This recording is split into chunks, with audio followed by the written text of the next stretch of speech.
Brought to you by TechnoSpark 20 series smartphones.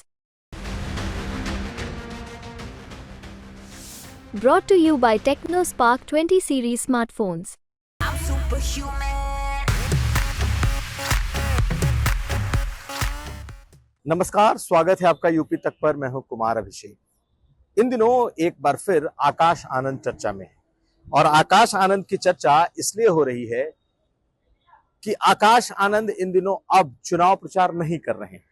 यानी कि इस मई महीने में आकाश आनंद ने एक भी रैली को संबोधित नहीं किया है।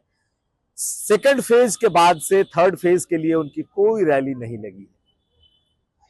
तो क्या सचमुच आकाश आनंद को रैलियों से हटा लिया गया है?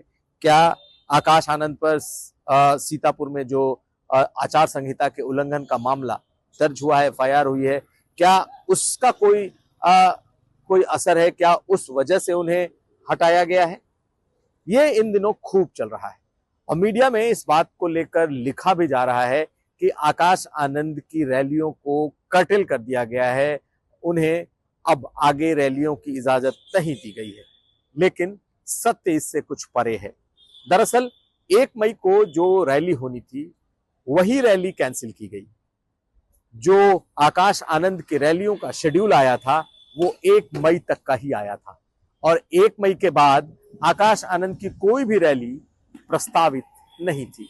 यानी कि फर्स्ट और सेकंड फेज की उन तमाम रैलियों को जिसे उन्होंने संबोधित किया, यही वो शेड्यूल था जो पहले से आकाश आनंद के लिए तय किया गया था। पार्टी के अंदरूनी सूत्र ये बताते हैं कि आकाश आनंद को उत्तर प्रदेश में लॉन्च किया गया। लॉन्च इसलिए किया गया ताकि आकाश आनंद को उत्तर प्रदेश का पल्स मिल सके। उत्तर प्रदेश के जो शुरुआती पश्चिमी उत्तर प्रदेश हैं, जहां पर बसपा का एक बड़ा जनाधार पहले से रहा है, वहां से न सिर्फ रूबरू कराया जाए बल्कि पश्चिमी उत्तर प्रदेश में अगर उनकी कोई लोकप्रियता है तो उसको भुनाया जाए।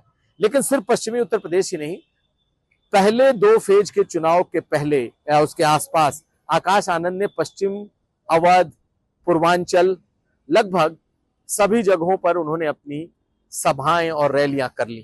कैंडिडेट्स की तरफ से उनकी रैलियों की डिमांड और मांग लगातार आ रही थी। लेकिन इनकी रैलियों के शुरू होने के पहले जो एक शेड्यूल दिया गया था वो 1 मई तक का ही था। हाँ, 1 मई का जरूर कैंसिल किया गया और उसके पीछे की वजह कैंडिडेट्स को लेकर बहुत क्लैरिटी पार्टी के भीतर न होना, ये माना जा रहा है।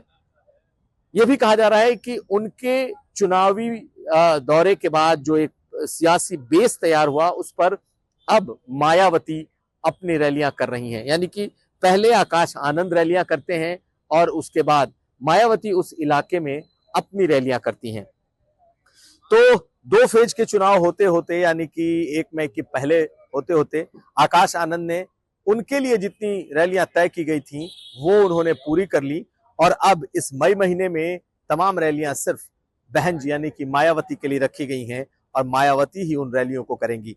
आप देखें तो पिछले कुछ चुनाव में 2014, 2017, 2014 को छोड़ दें, 2017, 2019 और 2022, इन 3 चुनाव में मायावती ने बेहद कम रैलियां की। लेकिन इस चुनाव में 2024 में मायावती ताबड़तोड़ रैलियां कर रही हैं। ऐसे में आकाश आनंद की रैलियां पहले से प्रस्तावित थी, वो उन्होंने पूरी कर ली। अब इस महीने उनकी कोई रैली प्रस्तावित नहीं की गई है और अब सिर्फ और सिर्फ मायावती वही रैली करेंगी।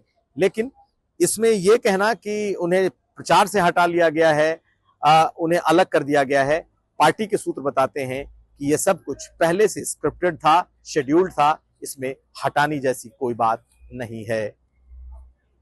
यूपी तक के लिए कुमार अभिषेक।